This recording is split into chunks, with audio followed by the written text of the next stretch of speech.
Hey everyone, welcome back. It's your girl Shantae Renee. I wanted to come on here and talk about obligation versus the heart.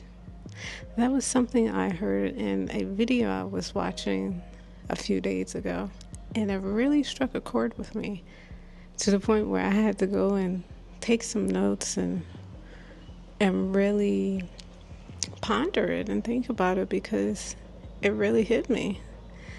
So, the way I looked at it was that obligation is auth- not being authentic. If you want to break it down in simplest terms, um, just just looking at my notes. So something that,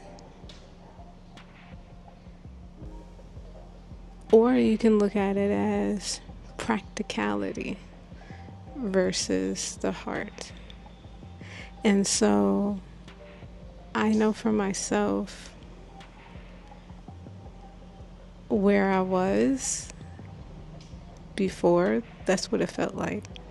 I felt like I was doing things out of obligation because I was supposed to do those things. And then being in the situation for more than 5 years, I definitely felt like I was obligated. You know, even though there would be those moments where my heart would speak to me and be like, what are you doing? This is not what you want to do. But I would ignore it. I would ignore my intuition that would come up in those moments. Because what I notice is by being in that obligation or just being in obligation, it's hard to hear your intuition. It gets suffocated. It gets pushed down. It gets pushed aside because you're focusing on the task at hand.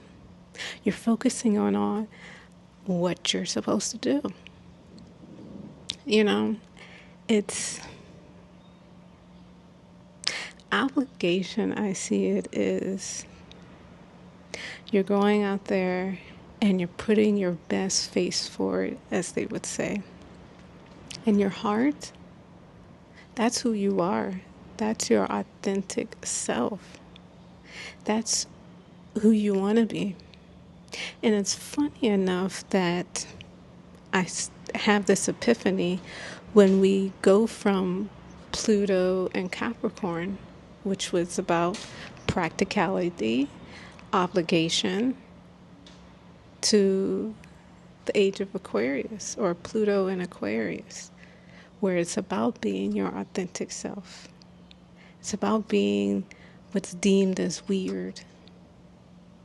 But it's not weird because that's true to who you are, true to your heart.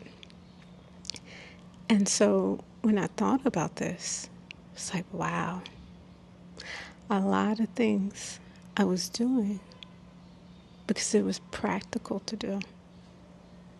You know, it was within the lines. I was coloring inside the lines. And if I went outside the lines, it would have been obvious. Because it's like, well, who are you to color outside the lines? We didn't do it. So what makes you think it's okay for you to do it? And that's why this time is amazing.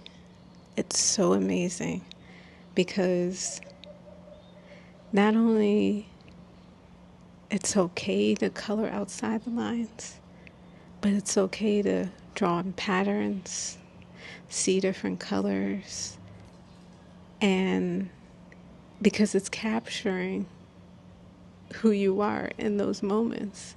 You know, you're not sitting and thinking like, okay, I got to do this because, you know, I'm supposed to do this 9 to 5. I'm supposed to be in this committed relationship. I'm not, I'm supposed to drink my coffee this way. I'm supposed to eat 3 square meals a day. No. Yeah, it seems practical, but do you really want to eat 3 square meals a day? Sometimes you just want to just eat one big meal, and it's okay. Because you know what you're doing? You're listening to your intuition. When you're living in obligation and practicality, your intuition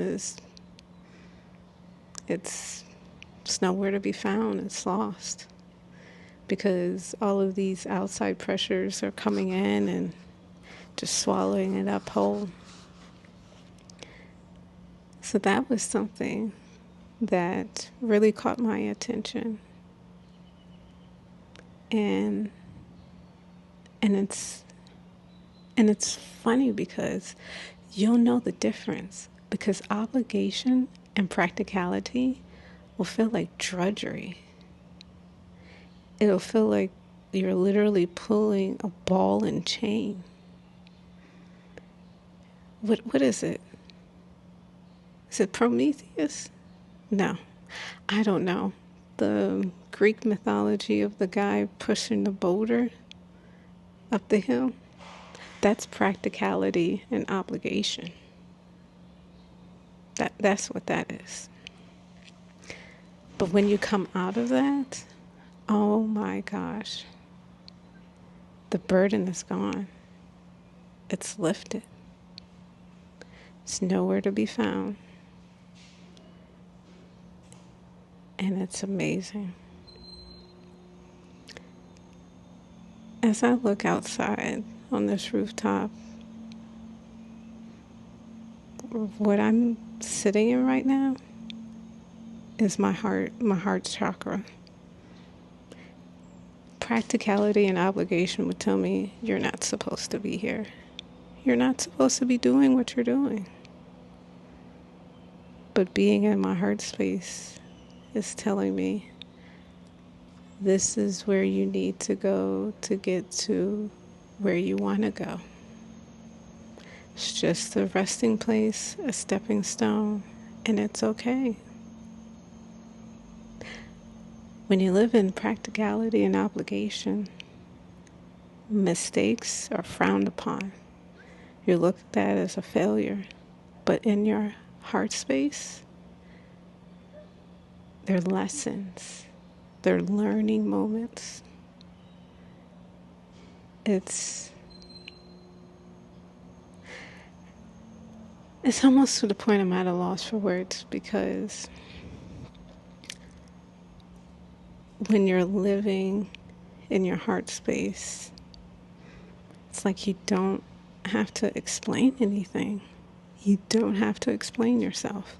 Because when you're in practicality and obligation, it's like, well, what are you doing this for? Or what do you do for work? Or where did you go to school? You know, it's those very superficial type of topics and questions. But when you're in your heart space, it's, well, what, you know, it's all about your passion, you know?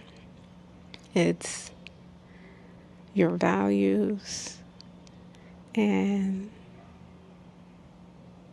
just being in the space that's not defined by time. Being in a space that's not defined by corners or borders. Being in your heart space is a place where there's freedom to move and to be. Because that's what we are. We're human beings. But we're being when we're in our heart space. When we're in obligation and practicality, we're doing. We're doing because we're thinking that we're supposed to be doing. But when you're in your heart space, you're being first. Being in your heart space is about being.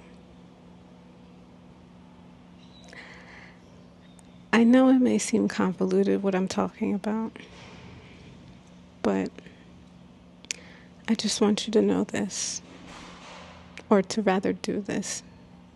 Take a moment to yourself and think with wherever you are in your life, whatever you're questioning, ask yourself, am I doing this out of obligation or practicality, or am I doing this from my heart?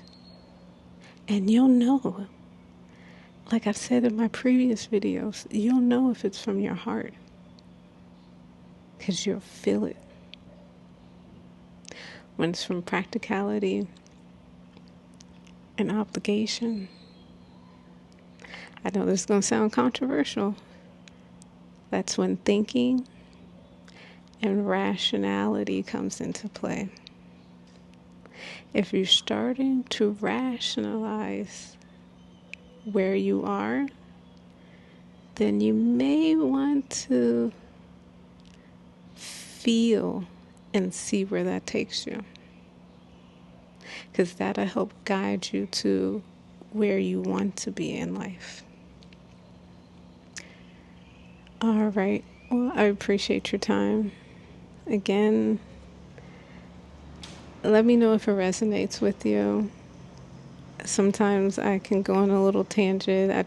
I'm trying with some notes, but a lot of this is freestyling and what I'm pulled towards. So I love to hear from you guys down in the comments. Once again, thank you for your time. And until next time, it's your girl Shantae Renee.